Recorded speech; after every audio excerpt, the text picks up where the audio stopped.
I've lived in the same house for most of my life. I've seen the rooms, the hallways, the doors, the ceilings, the floors every single day. I've become intimately familiar with all of its oddities, the way the ceiling in my room slants down on both sides, the second staircase that's kind of hard to spot on a first look and only becomes apparent when you approach it. How every room on the second floor can be walked through by going in a straight line, with the exception of my sister's old room. The fact that the room downstairs with the piano doesn't have an overhead light, only being lit by the sun peering through the windows, and how eerie it looks through its glass doors at night when it's pitch black. Every single aspect of my house is like second nature to me. I can navigate it in its entirety with my eyes closed. Except the attic. I'd seen the door to it just as much as I'd seen everything else in my house. The huge fan sitting next to it that we'd turn on in the summer when it got too hot to bear. The cord hanging from the ceiling inviting for me to pull on it and reveal the ladder that leads up. But in all honesty, I'd only ever been up there once, maybe twice. The first time was when I was still very young. We were getting Christmas decorations down and my dad decided to take me up there, since I begged him to let me see.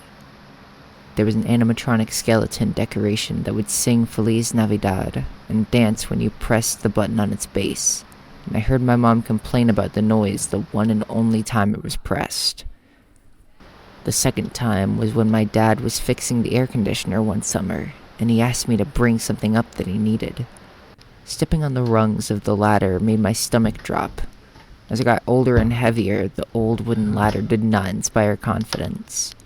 I carefully climbed up, handed my dad what he needed, and immediately went back down. And one day, after getting out of the shower, I saw that the ladder had been lowered, the light that emanated from the hole in the ceiling inviting me in. Here was this place in my home that I could only recall 2 memories of in all of the years I'd lived there. It was like visiting an old family home that you lived in for mere months before moving somewhere else, except it had been sitting right above you the whole time.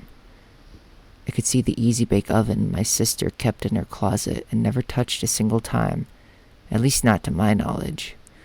I could see the old family computer tower I used to play Mario Flash games on in the kitchen, as well as the CRT monitor whose plastic shell had been shattered after years of unbearable heat and degradation.